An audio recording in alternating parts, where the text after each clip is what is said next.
King of the Monsters was a deep Heideggarian, deep ecology film to me.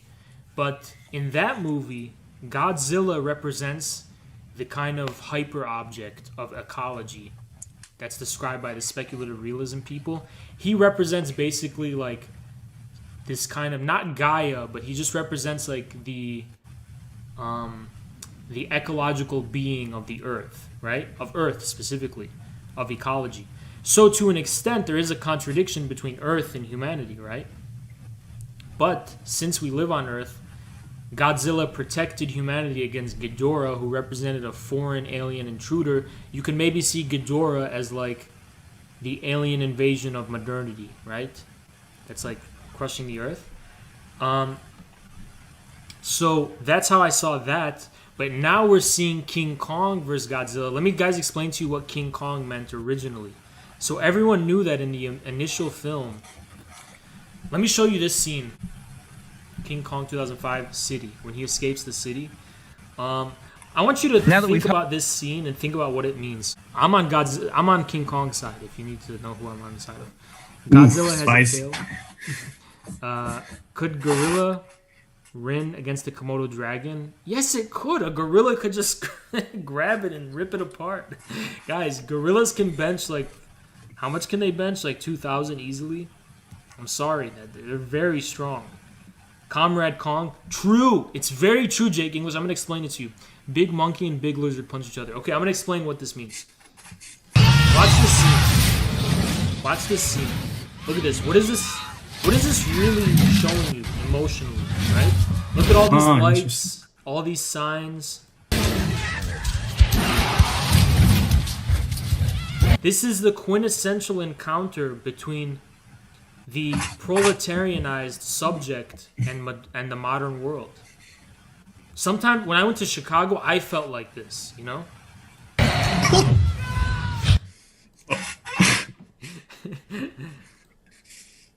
kind of does break it off, but this is like the encounter between primordial humanity, the proletariat, the worker, and this wild, ruthless, alien, unnatural, sick world that we live in, of industrial modernity.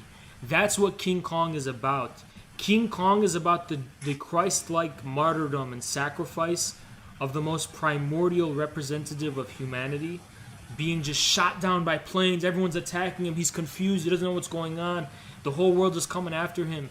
And when they trying to kill Kong, it's representative of the fact that capitalism or modernity is trying to kill humanity itself. There's also slavery in nature. You know, sorry, I don't mean to cut you off. Sorry. There's also slavery imagery, right? Like they go in there and he's forcibly brought. The colonialism interpretation is the same. It's exactly up the same alley. There's two main basic interpretations of King Kong. The colonialism one, which is basically the encounter between colonized people in modernity, and basically the fact that the colonial humanity represents humanity at its most fundamental. And there's the proletarian interpretation, which is that King Kong represents the proletariat and how the proletariat is living in an alien world. You know, it's like treated as a beast of burden, basically. And I think they're actually one and the same interpretation. So I unite both of those interpretations. So that's kind of what King Kong represents. King Kong is Comrade Kong. King Kong represents the proletariat in a way. Represents humanity. Our unalienated humanity is what King Kong is. See, King Kong, who wants this woman, and she's a white woman, so that's also symbolic, whatever, imagery or whatever, because the white woman means a certain thing in the, you know, within the imagination of America and so on. But it basically represents that this unalienated humanity is looking for a kernel of goodness in this bad, wicked world. And you know, it's kind of like we live in a white supremacist society, so it's going to be represented as a blonde-haired white woman, right? Kong is the oppressed. Yeah, exactly.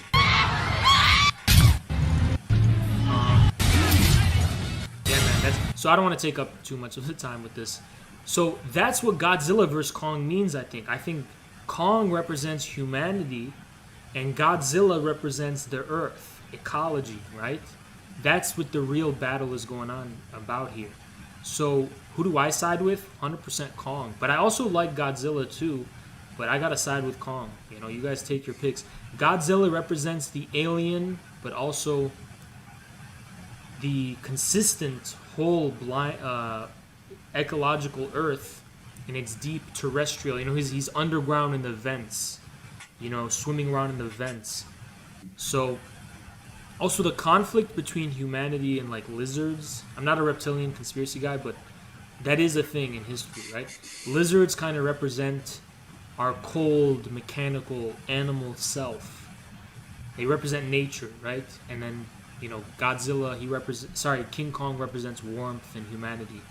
So that's kind of the difference that's going on. It's geology, plate tectonics versus it's the Anthropocene, you know what I'm saying? Not to be a sued. Damn, King Kong has more theory than all BreadTube for real. It's all this stuff is very deep, guys. It's all very deep. I gotta watch this now. I recommend it, dude. Watch it. It's a really good movie. What was King Ghidorah? Yeah, I mentioned that before. I think King Ghidorah represents not only just the alien modernity that's destroying the Earth, you know, like in the parable, but King Ghidorah also represents, in terms of whenever you think of alienness, you got to think of King Ghidorah as like this. You know what King Ghidorah was? He was the Reddit Wall Street Bets. Just this vortex coming from an alien place that's hijacking the ecological processes and feedback loops and sucking it all up. You know, this kind of. Yeah, that's what I think of King Ghidorah. Lizard brain, Godzilla, exactly. But the lizard brain is also why Godzilla defends the Earth, because we think of ecology in a lizard-like way. It's just this blind force that doesn't care about humanity, and that we humans have to take care of the Earth because it's like a lizard. This is 1,000 times in Boss Stream serious, but our viewers are dropping off, so.